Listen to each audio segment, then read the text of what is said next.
మీరెప్పుడైనా ఎవరినైనా పూర్తిగా క్షమించగలరా?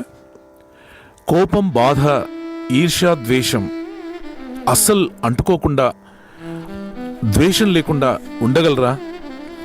దత్తాత్రేయ స్వామి 3వ గురువు మనకు నేర్పేది అదే. మీకు తెలుసా దత్తస్వామికి 3వ గురువు ఎవరో? 3వ గురువుగా స్వీకరించింది ఎవరినో తెలుసా? వేదం చదివిన పండితుడు కాదు, ఆకాశం. ఆకాశం, అవును, తలపైకెత్తి చూస్తే కనిపించే ఆకాశం. అది మనకు ఏం నేర్పుతుందో తెలుసా? ఎవరో ఏదో అన్నారని, బంధువులు సూటిపోటి మాటలు అంటున్నారని, మీరు పనిచేసే ఆఫీసుల్లో కావచ్చు, కార్యాలయాల్లో కావచ్చు, ఎవరైనా తిడితే మీకు రాత్రంతా నిద్ర పట్టట్లేదా? మనస్సు భారంగా ఉందా? దత్తాత్రేయ స్వామి 3వ గురువు ఆకాశం దగ్గర దీనికి మంచి సమాధానం ఉంది, మంచి మందుంది. చెప్పనా? అవధూత దత్తాత్రేయ స్వామి యదు మహారాజుకు చెప్తున్నాడు, రాజా, నేను ఆకాశం దగ్గర ఒక గొప్ప గుణం నేర్చుకున్నాను, అందుకే దాన్ని గురువుగా స్వీకరించాను. దత్తస్వామి లోక సంచారం చేస్తూ ఒకసారి నిర్మలమైన ఆకాశం వైపు చూశాడు. అప్పుడు స్వామికి 3 గుణాలు కలిగాయట. మొదటిది అంటకుండా ఉండటం, అదే అసంగత్వం. ఆకాశంలో మేఘాలు వస్తాయి, పిడుగులు పడతాయి, వాన కురుస్తుంది, దుమ్ములేస్తుంది, కానీ ఆకాశం దేనికి అంటుకోదు. మేఘం పోయాక మళ్ళీ నిర్మలంగా అలాగే ఉంటుంది. అలాగే యోగి కూడా అంతే.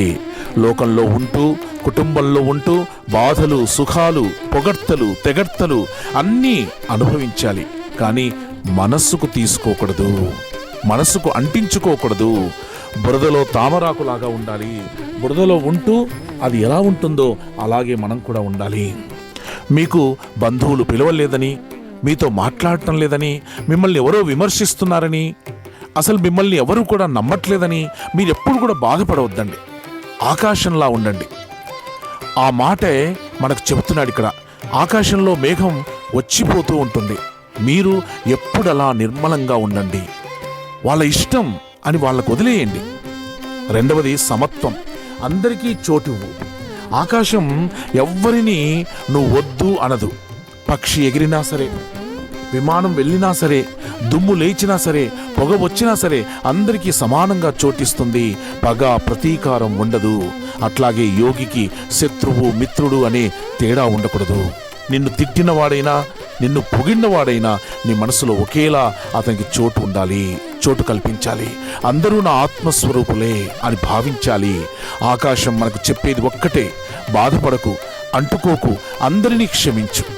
ఆకాశతత్వం అర్థమైతే ఇంట్లో గొడవలు ఉండవు, సమాజంలో బాగుంటాం, మనసులో బాధ ఉండదు, జీవితంలో ఓటమి అనేది ఉండదు.